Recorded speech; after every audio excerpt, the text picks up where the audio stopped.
તો ગાંધીનગર જિલ્લાના દહેગામ તાલુકામાં પ્રચંડ વાવાઝોડા સાથે વરસાદ પડ્યો હતો, જેને લઈને તારાજીના દ્રશ્યો છે સામે આવી રહ્યા છે।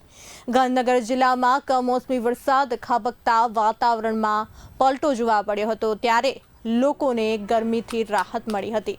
પ્રચંડ વાવાઝોડા વરસાદ પડતા સમગ્ર પંથકમાં વિનાશ વેરાયો હતો। દહેગામના હરસોલી ગામે વાવાઝોડાને કારણે કેટલાક ઘરોના પતરા ઉડી જતા લોકોમાં ભય ફેલાયો હતો। દહેગામ તાલુકામાં ભારે વાવાઝોડા સાથે વરસાદ પડતા બાજરીના પાકને ભારે નુકસાન થવા પામ્યું છે અને કેટલાક ખેડૂતોના ખેતરમાં બાજરી કાપીને બાજરિયા પડેલા દેખાય છે। ખેતરોમાં વરસાદી પાણી ભરાઈ જતા બાજરીના પૂરા અને બાજરીને વ્યાપક નુકસાન થવા પામ્યું છે।